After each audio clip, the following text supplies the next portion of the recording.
This is just a very quick video to take a look. Here we've got the AR500-250, and that means it has a 250 millimeter range, and I've got it mounted on a little block here.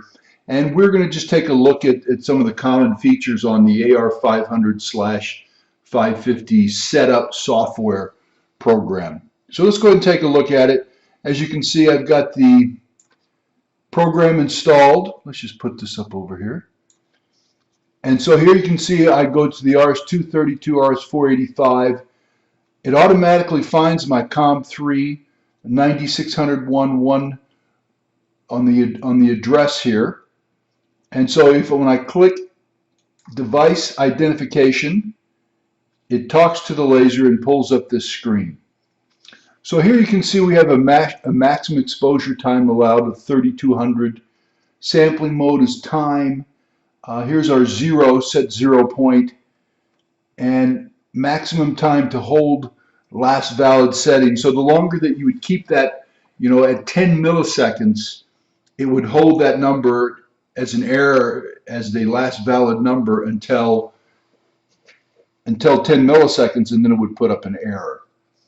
So let's go ahead and take a look at this. Here you can see device type, that's 63, probably not really relevant. Here's the serial number, 15776. The base distance, so I've got an 80 millimeter standoff and a 250 millimeter range. And this is the firmware. So just to get it started, I always hit stream. And you're going to see here on the screen that we're going to start measuring. Let me go ahead and just turn this off. I want to turn the 0 point off. So you can see up here, it tells me that the laser is on 232 millimeters within its measuring range. So that means I've got 80 millimeters to stand off and then 250 millimeters, so I'm almost at the end of the measurement range. So now let's go ahead and start streaming it. And now you can see that we're starting to make that measurement.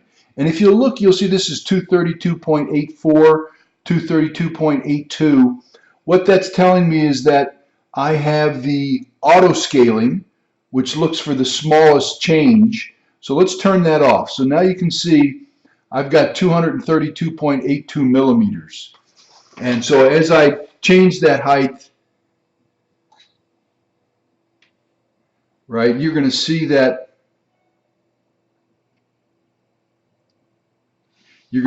target starting to change, right? As we come up and down, we're getting pretty good measurements.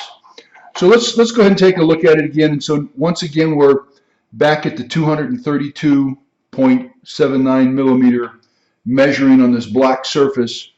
And so the question was asked, what is the 0 point for? So normally to set that 0 point, we're going to hit stop, and it stops the measurement. And so right now, if I set this as a 0 point, it will basically just add in a negative 232.82. So let's go ahead and turn that on.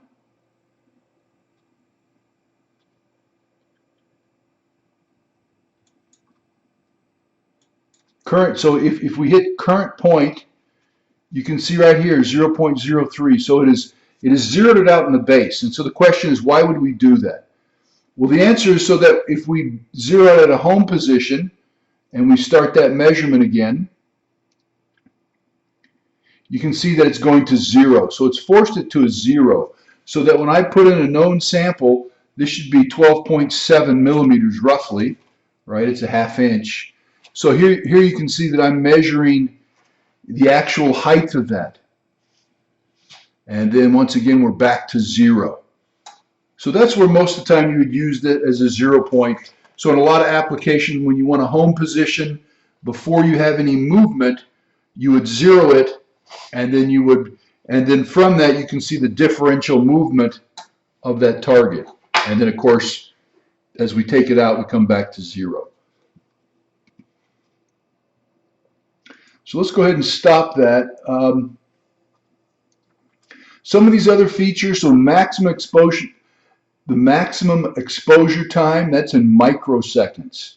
So the smaller you make that, the faster we're going to go, but but when you hit difficult targets, it could throw some more errors at it. So if you look in the manual, and let's look at the manual on page 8, where we go into the Ethernet.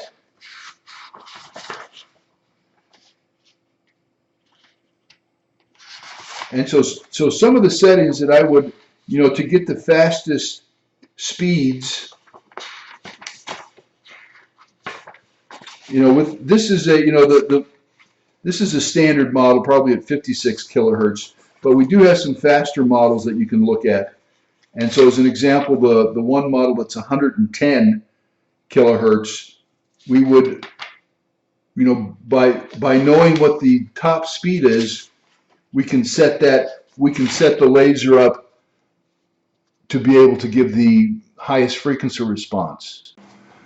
So on page 6 of the manual, here you can see on the very bottom, note 1, it says that the maximum frequency of 110 for the model is achieved for the integration time of 9 microseconds for 110 kilohertz.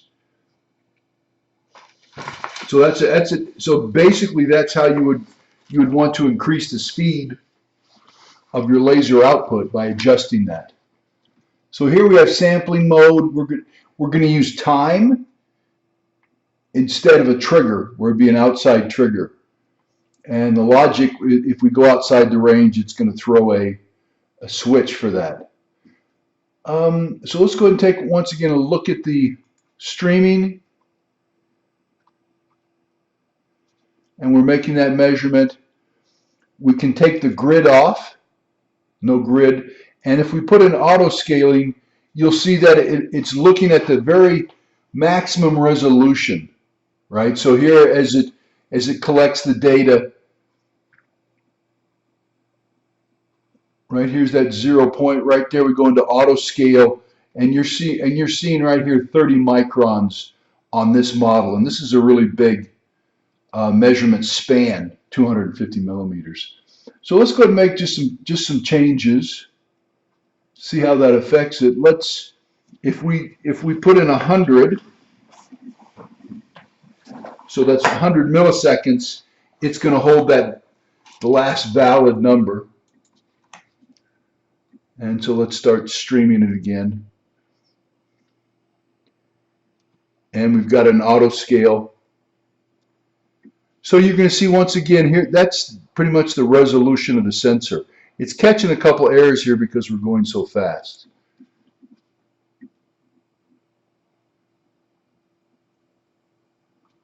So let's go ahead and look at doing some averaging by time, 10 milliseconds.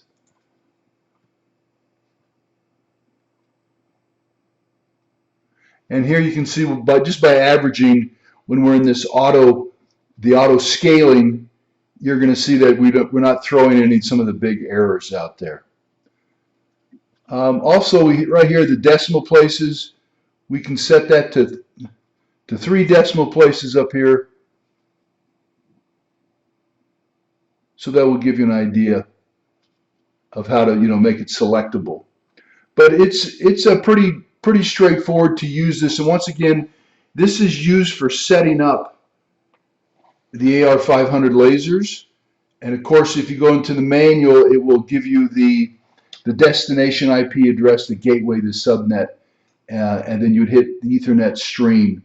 So once again, this software is made for basically setting up the laser. And in this case, we have the Ethernet output.